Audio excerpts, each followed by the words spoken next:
میں مبلغ بنوں سنتوں کا،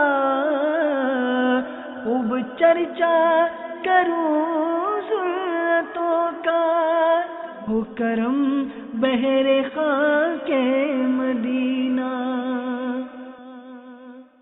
الحمد للہ رب العالمین، والصلاة والسلام على سید المرسلین، اما بعد فاعوذ باللہ من الشیطان الرجیم، بسم اللہ الرحمن الرحیم۔ الصلاة والسلام علیک یا رسول اللہ وعلى آلك واصحابك يا حبيب الله۔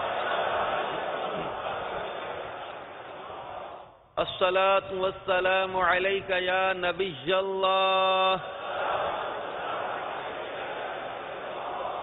وعلى آلك واصحابك يا نور الله۔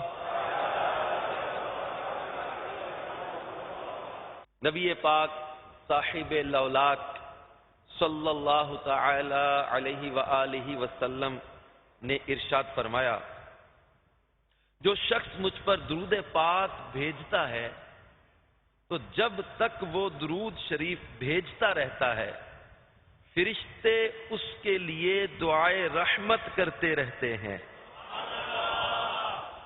اب بندے کی مرضی ہے کہ کم پڑے یا زیادہ۔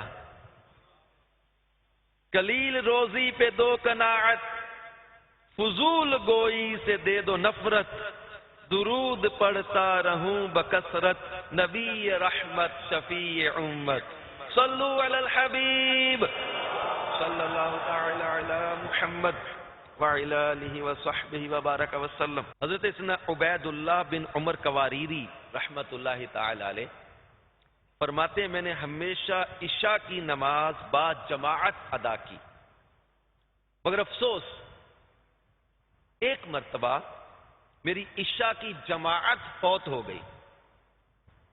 اس کا سبب یہ ہوا کہ میرے ہاں ایک مہمان آیا، اس کی خاطر مدارت یعنی مہمان نوازی میں لگا رہا۔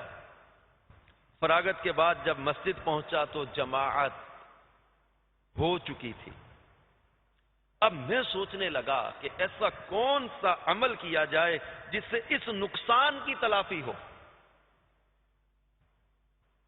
یکا یک مجھے اللہ کے پیارے حبیب لبیب صلی اللہ تعالی علیہ وآلہ وسلم کا یہ فرمان عالی شان یاد آیا کہ با جماعت نماز منفرد کی نماز پر 21 درجے فضیلت رکھتی ہے۔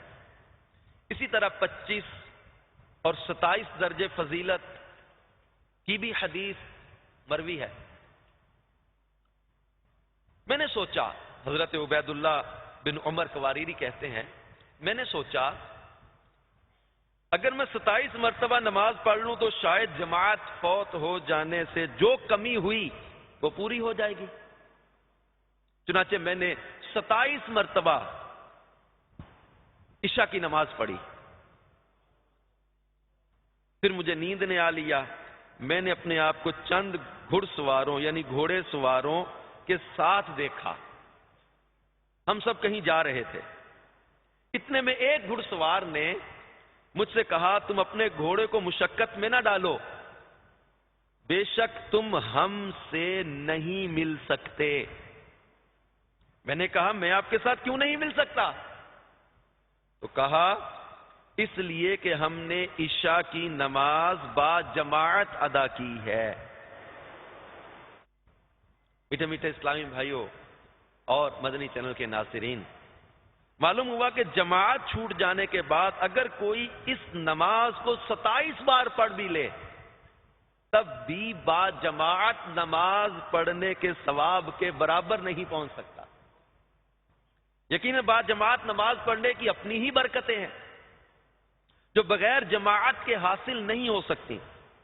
لہذا ہمیں بھی چاہیے کہ با جماعت نماز کی ادائیگی کے لیے وقت کی پابندی کا خاص خیال رکھیں اور اپنے کام کاج، اہل و عیال اور دیگر مصروفیات پر نماز کو فوقیت دیں، کیونکہ کوئی عمل نماز سے بڑھ کر اہمیت کا حامل نہیں ہو سکتا۔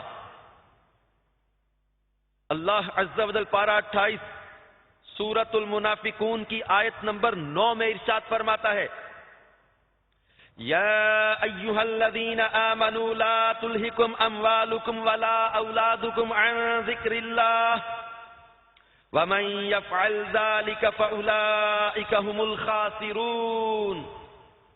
ترجمہ کنز الایمان، اے ایمان والو، تمہارے مال نہ تمہاری اولاد کوئی چیز تمہیں اللہ کے ذکر سے غافل نہ کرے، اور جو ایسا کرے تو وہی لوگ نقصان میں ہیں۔ مفسرین کرام رحمہم اللہ تعالی